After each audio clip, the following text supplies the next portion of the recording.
Selamat pagi Dewan Juri terhormat. Sebelum perkenalkan, nama saya Muhammad Rani Abdul dari perwakilan SMA Negeri 30 Jakarta.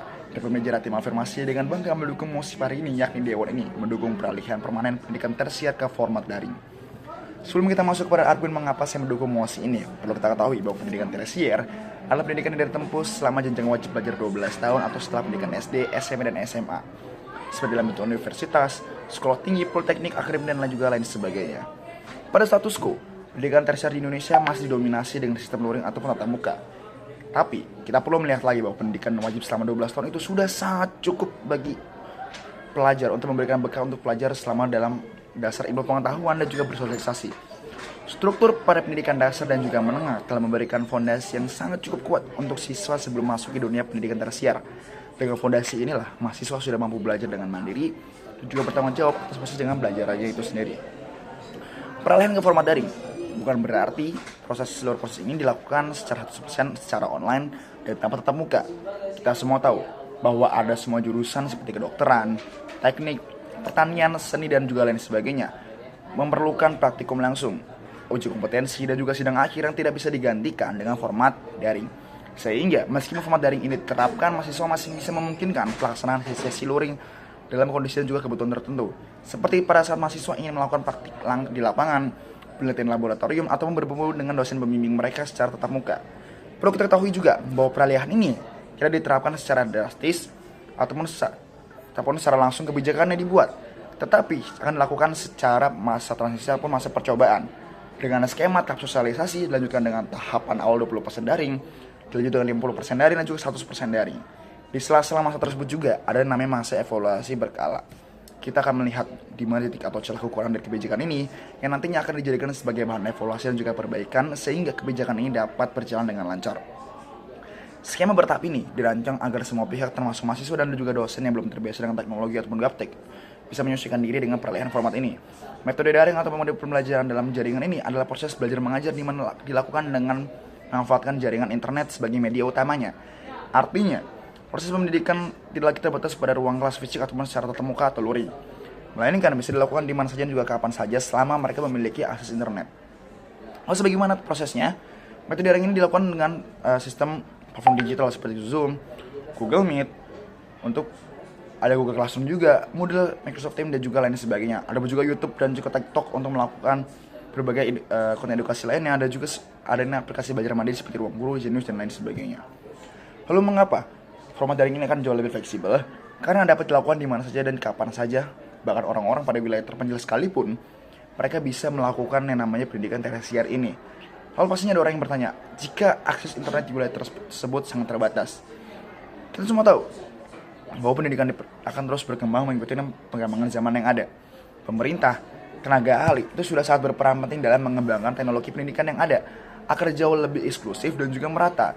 Penggunaan internet ini bukan lagi hal yang eksklusif lagi, artinya tidak menjadi hal yang terbatas untuk kalangan beberapa saja, tetapi sudah bisa dinikmati, sudah bisa digunakan oleh siapapun, hampir seluruh masyarakat yang ada di Indonesia, bahkan wilayah terpencil sekalipun. Lalu mengapa kita mendukung format ini? Pertama, ada fleksibilitas dan juga relevansi terhadap kehidupan mahasiswa. Karena kita semua tahu bahwa setelah pendidikan primer atau pada saat pendidikan tersier, mahasiswa ini memasuki hidup yang jauh lebih kompleks dibandingkan sebelumnya. Mereka tidak hanya butuh belajar, tetapi mereka juga butuh namanya magang, pengalaman, dan juga pasti butuh namanya koneksi ataupun relasi. Dengan kita melakukan pendidikan secara luring, hal tersebut akan jauh lebih sulit didapatkan karena pertama, jadwal dari kuliah luring itu akan jauh lebih padat dibandingkan dengan daring. Sistem daring ini memungkinkan mereka untuk mengatur waktunya sendiri, bahkan kuliah sambil magang di kota ataupun negara lain.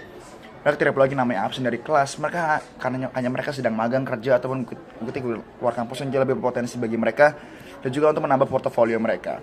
Yang artinya kuliah ini tidak lagi menjadi menghalangi produktivitas mereka, tetapi justru malah mendukung produktivitas dari yang mahasiswa itu ada.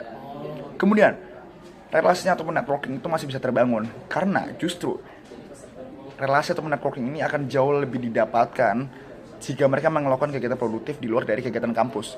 Kegiatan kampus itu mungkin hanya belajar di kelas, mengikuti organisasi, tetapi jika mereka bisa mengikuti kegiatan produktif yang jauh lebih baik di luar, mereka jauh mendapatkan pengalaman yang jauh lebih baik dan juga memiliki portofolio yang jauh lebih kuat pada saat mereka akan ingin melanjutkan untuk bekerja.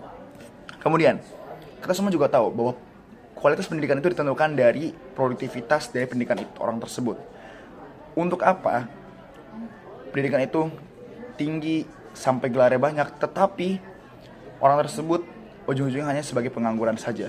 Yang artinya kualitas pendidikan itu ditentukan dari seberapa produktif orang-orang yang ada setelah mereka masuk studi, dari apa yang mereka hasilkan, lalu seberapa relevan ilmu yang mereka dapatkan dalam dunia kerja tersebut.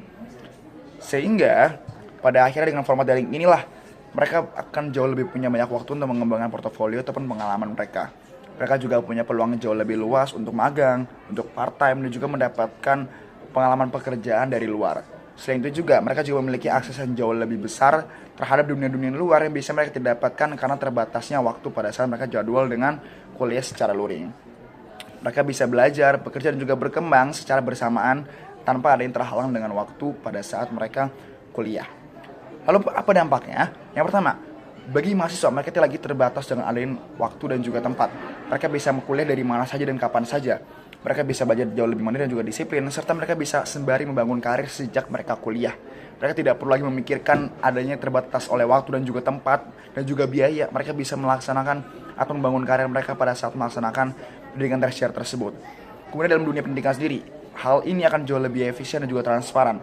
Karena segala hal dalam pendidikan tersier ini akan jauh lebih berbasis data. Karena mereka akan Selain itu juga, teknologi akan menjadi bagian utama dari inovasi pada pendidikan tersier ini. Perguruan tinggi di Indonesia akan jauh lebih menjangkau mahasiswa yang ada, bahkan di wilayah terpencil sekalipun. Untuk masa depan juga, mahasiswa ataupun orang-orang yang melakukan pendidikan di masa tersier, mereka selalu tidak hanya mendapatkan ijazah sekalipun, tapi juga pengalaman, portofolio, dan juga koneksi yang jauh lebih profesional yang mereka dapatkan dari luar pendidikan tersier tersebut. Kesimpulannya, kami sangat mendukung peralihan permanen pendidikan tersier ini ke format daring. Karena kenapa? Karena yang pertama memberikan fleksibilitas dan juga akses yang jauh lebih luas untuk seluruh masyarakat, menghemat waktu dan juga biaya, mendorong penggunaan teknologi yang jauh lebih tinggi, dan juga mempertahankan elemen-elemen luring seperti praktikum dan juga sidang. Yang tidak hanya bicara soal efisiensi, tapi juga transformasi masa depan pendidikan Indonesia yang jauh lebih kuat. Terima kasih.